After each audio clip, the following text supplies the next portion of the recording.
राधे कृष्णा दोस्तों, मैं उर्मिला जंगिड़ आप सभी का स्वागत करती हूँ आपके अपने चैनल उर्मिला एंजल की कहानियों में।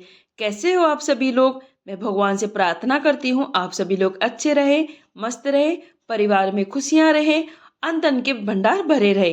तो चलिए दोस्तों, कहानी शुरू करते हैं। बहुत पुराना किस्सा है।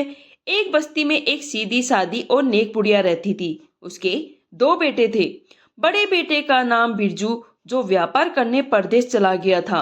छोटे बेटे का नाम रघु, जो उसके पास ही रहता था और बुढ़िया की देखभाल करता था। भगवान का लिखा कभी टलता नहीं है।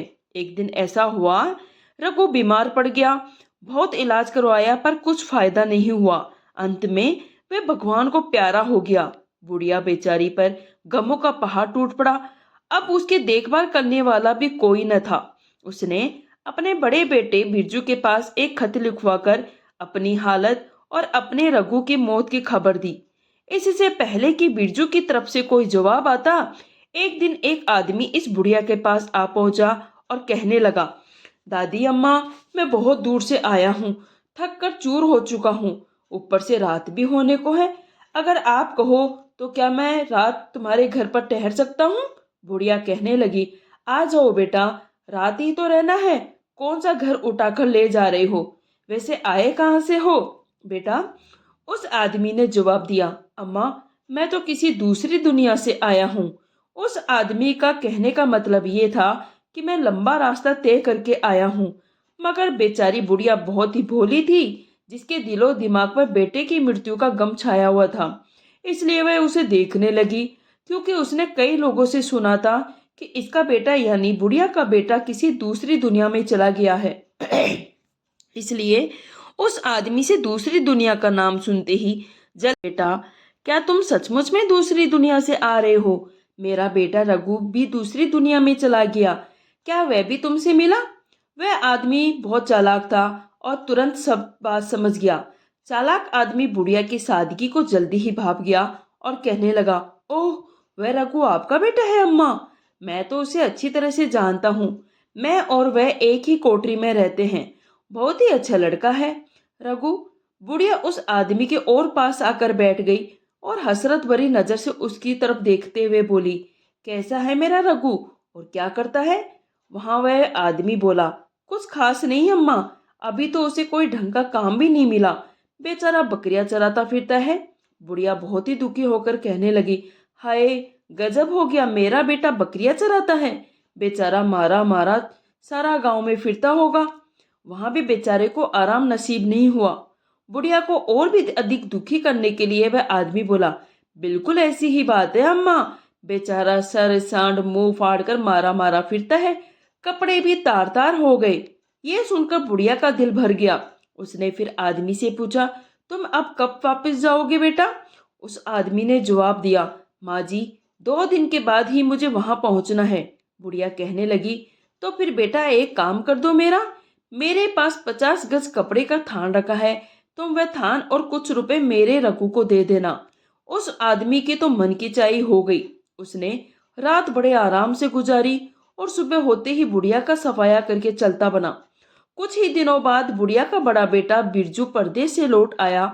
घर आते ही पहले तो माँ बेटा गले रखकर खूब रोए, फिर अपने भाई रघु की मौत के बारे में पूछा। एक दिन बातों ही बातों में माँ ने अपने बेटे को बताया कि बेटा, जब तुम नहीं आए थे तो दूसरी दुनिया से एक आदमी रात गुजारने के लिए हमारे घर पर आया था। उसने मुझे रघु के बारे में सब बताया। वहां पर वह आदमी और रघु एक ही कोठरी में रहते हैं। वह बता रहा था, रघु अभी तक तो बकरियां चराता है, बेचारे के पास कपड़े भी नहीं है। मैंने एक थान कपड़ा और कुछ रुपए उसके हाथ में रघु के पास भिजवा दिए हैं। माँ की ये बात सुनकर बिरजू चौंक पड़ा। अब तो वह घाट घाट का पानी पीकर आ रहा था। वह अब गांव का सरल सीधा नौजवान नहीं था। अब वह इस तरह की चालबाजियों को खूब समझता था। फिर वह कहने लगा, अम्मा, तुम सच में बहुत भोली भाली हो। भला दूसरी दुनिया से कोई वापस आ सकता है क्या? तुम्हें जमाने के हेर फेर के बारे में पता नहीं। बिरजू को तो रह रहकर अपनी माँ की सादगी और उस आदमी की चालाकी में बड़ा ही गुस्सा आ रहा था। वह अपनी माँ को सादी और बेवकूफ समझ रहा था। फिर कुछ सोचकर बोला, अच्छा अम्मा, तुम आराम से घर में रहना, मैं किसी काम से बाहर जा रहा हूँ। बिरजू ने दिल में सोचा कि नाक की सिद्ध में जाऊंगा और तब तक चलता रहूंगा जब तक मुझे कोई अपनी माँ से ज्यादा सीधा और बेवकूफ न मिल जाता, जब तक मैं अपने घर में हुए इस नुकसान की भरपाई न कर लेता। वापस घर नहीं लौटूंगा। यही सोचकर वह नाक की सिद्ध में चल दिया। दिल ही दिल में वह कुछ मसूबे बनाता चला जा रहा था। फिर वह एक गांव में पहुंचा। गांव में एक जमींदार की हवेली के पास जाकर रुक गया। वहां रुका तो उसने देखा एक खूब मोटी ताजी बकरी बंधी हुई है। पास ही उसके 3 सुंदर बच्चे बैठे हुए हैं। बिरजू भी वहीं घुटने टेक कर जमीन पर बैठ गया और बकरी को झुक झुक कर प्रणाम करने लगा। कमरे की खिड़की से जमींदार की पत्नी सारा तमाशा देख रही थी। उसने नौकरानी को कहा, जरा बाहर देखो तो, यह आदमी यूं झुक झुक कर हमारी बकरी को सलाम क्यों कर रहा है। नौकरानी उस आदमी के पास जाकर कहने लगी, ए आदमी, हमारी बकरी तुम्हारी क्या लगती है जो इस तरह झुक झुक कर करीब प्रणाम कर रहे हो। बिरजू ने जवाब दिया, अरे बहन, इसी की तलाश में तो मैं मारा मारा फिर रहा था। जिसे तुम बकरी समझ रही हो वह मेरी पत्नी की रिश्तेदार है। कल मेरे लड़के की शादी है। सबको न्योता भेजे जा चुके हैं। बस इसी का पता नहीं चल रहा था। मैं उसे शादी में आने का निमंत्रण देने आया हूँ, वरना मेरी पत्नी बड़ी नाराज होगी। अगर आपकी मालकिन आज्ञा दे तो हमारी प्रार्थना है ये भी अपने बाल बच्चों सहित मेरे घर आकर मेरे बेटे की शादी की रौनक बढ़ा दे। नौकरानी ने अपनी मालकिन को ये बात बताई तो वे दोनों खूब हंसने लगी कि ये आदमी भी कितना बेवकूफ है जो एक बकरी को अपनी पत्नी की रिश्तेदार समझता है और साथ में लड़के की शादी में बुलाने के लिए आया है। चलो, ये तो अच्छा ही हुआ। आओ अब हम इसे और अधिक बेवकूफ बनाएं ताकि दूसरे लोग भी इसकी बेवकूफी पर हंसे। मालकिन ने नौकरानी के हाथ एक संदेश भेजा कि अगर ये बकरी आपकी पत्नी की रिश्तेदार है तो हमें शादी में भेजने से कोई दिक्कत नहीं, मगर इस बेचारी को शादी वाले दिन तुम्हारा घर ढूंढने में बड़ी दिक्कत होगी। इससे अच्छा है तुम अभी ही इसे अपने साथ ले जाओ। मालकिन ने नौकरानी को आदेश दे दिया कि हमारी बकरी शादी में जा रही है, उसे खूब सजा दो। सर्दी बहुत है, मेरा जो रुई वाला कोट है वह भी उसे पहना दो। इस तरह इनके बच्चों को भी इसी तरह से सजा दो। और हाँ, बाहर जो गाड़ी है उसमें घोड़े जुड़ दो। आखिर इसके रिश्तेदार की शादी है, रोज रोज थोड़ी ना होती है। जरा ठाट बाट से सवार होकर जाएगी। फिर नौकरानी ने बकरी और उसके बच्चों को खूब सजा दिया। फिर गाड़ी के साथ घोड़े भी जोड़कर बकरी और उसके बच्चों को बड़ी शान से गाड़ी में बिठा दिया।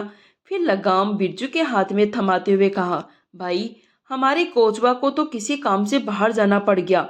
आप खुद ही कोचवा नहीं कर लो, लेकिन गाड़ी जरा धीरे से चलाना। ऐसा ना हो कि बकरियों के बच्चों को किसी तरह की चोट लग जाए। बिरजू ने कहा, आप बेफिक्र रहिए मालकिन जी। फिर उसने घोड़ों की लगाम थामी और अपनी राह पकड़ ली। घोड़ा गाड़ी में सजी धजी बैठी बकरी यूं विदा हो रही थी जैसे कोई दुल्हन अपने मायके से विदा होती है। बिरजू इस ठाट बाट से गाड़ी को हाँक रहा था जैसे कोई अपनी दुल्हन को लिए जा रहा हो। जब तक नौकरानी और मालकिन की नजरों से गाड़ी ओझल नहीं हुई वे दोनों जोर जोर से हंसती रही। थोड़ी देर बाद जमींदार भी घर आ गया तो उसे अपनी पत्नी खूब खुश नजर आई। दरअसल वह सोच रही थी जब वह अपने पति को उस आदमी की बेवकूफी का किस्सा सुनाएगी तो वह बेहद खुश होगा। किस्सा सुनाने से पहले मालकिन ने जब नौकरानी की तरफ देखा तो उसके होठों पर भी मुस्कुराहट फैली हुई थी। मालकिन कहे कहे लगाकर हंसने लगी। मारे हंसी के उसका बुरा हाल हो रहा था। उसकी हंसी थोड़ी धीमी पड़ी तो जमींदार ने पूछा, आखिर बात क्या है, मैं भी तो सुनूं। पत्नी कहने लगी, अजी पूछो मत, आज तो कमाल ही हो गया। क्या बताऊं, आज यहाँ एक अजीब बेवकूफ आया था और बहुत देर तक घुटने टेक टेक कर हमारी बकरी को प्रणाम करता रहा। पूछने पर कहने लगा, ये बकरी मेरी पत्नी की रिश्तेदार है और मैं अपने लड़के की शादी में इसको निमंत्रण देने आया हूँ। ये कहते कहते पत्नी तो हंसती जा रही थी मगर जमींदार को गुस्सा आ रहा था। जमींदार कहने लगा, हाँ हाँ, मैं समझ गया। तुमने क्या किया होगा, तुमने बकरी और उसके बच्चे को उस आदमी के हवाले कर दिया होगा, यही किया होगा ना। वह कहने लगी, हाँ, मैंने ऐसे ही किया, मगर आपको कैसे पता चला। हमने तो उसे और अधिक बेवकूफ बनाने के लिए बकरी को खूब सजा दिया। मैंने उसे अपना रुई वाला लाल कोट भी पहना दिया। इस तरह बच्चे को अच्छी तरह से सजा धजा कर घोड़े गाड़ी में बिठाकर भेजा है। तुम भी देखते तो मजा आ जाता। कितने ठाट बाट के साथ हमारी बकरी जा रही थी। जमींदार बोला, बस अब चुप रहो। ये बताओ, उस आदमी का अता पता पूछा तुमने? पत्नी बोली, नहीं, ये तो हमने नहीं पूछा। जमींदार बोला, इसका मतलब यह है कि बेवकूफ वो नहीं था, बल्कि बेवकूफ तुम्हें बनाकर चला गया। जमींदार का गुस्सा अब सातवें आसमान पर था। फिर उसने पूछा, वह आदमी किधर को गया है? पत्नी ने उंगली से इशारा करके बताया, इधर को गया है। जमींदार ने जल्दी से अपना घोड़ा तैयार किया और उसका पीछा करने लगा। बिरजू ने पहले ही सोच लिया था कि जमींदार को अगर पता चला तो वह उसका पीछा जरूर करेगा। अब उसे थोड़ा महसूस होने लगा था जैसे कोई आदमी उसका पीछा कर रहा हो। इसलिए बिरजू ने अपने घोड़ों का रुख एक घने जंगल की तरफ कर लिया। घोड़ा गाड़ी की झाड़ियों की ओट में खड़ा करके खुद जंगल से बाहर आ गया। फिर अपनी टोपी उतारकर उसे जमीन पर उल्टी रखकर वहीं बैठ गया। इतने में जमींदार भी उधर से आ निकला। उसने बिरजू से पूछा, अरे भाई टोपी वाले भाई, क्या तुमने 2 घोड़ों वाली गाड़ी इधर से जाते हुए देखी है? बिरजू ने बताया, हाँ मैंने देखा तो था। एक आदमी 2 घोड़ों वाली गाड़ी में एक बकरी और उसके 3 बच्चों को उसमें सवार थे। जमींदार ने पूछा, वह आदमी किस दिशा में गया है? बिरजू ने कहा, इसी रास्ते से गया है। और इस रास्ते के बारे में क्या आप अच्छी तरह से जानते हैं? अगर इस रास्ते के बारे में नहीं जानते तो उसको पकड़ना बड़ा मुश्किल है। इस रास्ते में कई मोड़ ऐसे आते हैं, रास्ते से रास्ता निकल जाता है। ऐसा ना हो आप खुद भी भटक जाए। जमींदार ने बिरजू की चाकरी करते हुए कहा, अरे भाई, ये बात है तो तुम मेरी मदद कर दो। उसे पकड़ना बहुत जरूरी है। आओ मेरे साथ घोड़े पर बैठ जाओ। बिरजू ने कहा, नहीं हुजूर, मैं नहीं जा सकता। मेरी इस टोपी के नीचे एक छिक बैठा हुआ है। मैं इसी की निगरानी कर रहा हूँ। छिक एक बाज जैसे पक्षी को कहते हैं।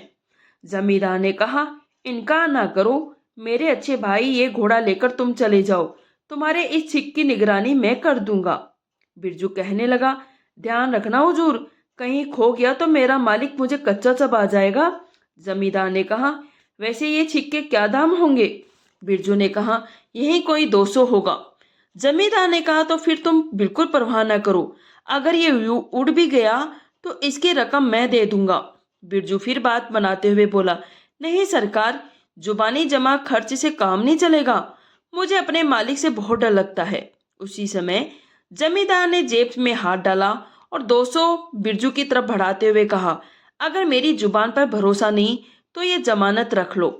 बिरजू ने रुपए लेकर जेब में डाल लिए और उसी के घोड़े पर सवार होकर चलता बना। जमींदार बस खाली टोपी की पहरेदारी करता रहा। इंतजार करते करते घंटों बीत गए, मगर बिरजू वापस नहीं आया। इंतजार की घड़ियां लंबी होती देख जमींदार ऊब गया और सोचने लगा, देखो तो सही टोपी के नीचे क्या रखा है। उसने टोपी को धीरे से उठाया तो उसके नीचे कुछ भी नहीं था। जमींदार लाने लगा, बदमाश कहीं का, लगता है ये वही आदमी है जो हमारी बकरी को ले आया। उसने नफरत से जमीन पर थूका और घर की तरफ चल पड़ा। दूसरी तरफ बिरजू 3 सुंदर घोड़े, एक बग्गी और 3 बकरी के बच्चे वाली सेहतमंद बकरी लेकर घर पहुंच चुका था। जाते ही अपनी माँ से बोला, अम्मा, अब मैं सदा तुम्हारे पास रहूंगा। मैंने सोचा था तुम ही सीधी सादी हो, मगर दुनिया में तुमसे भी ज्यादा सीधे साधे लोग बसते हैं। अगर आपको ये किस्सा पसंद आया तो प्लीज़ चैनल को लाइक करें, शेयर करें और सब्सक्राइब करें। कहानी सुनने के लिए आप सभी का धन्यवाद।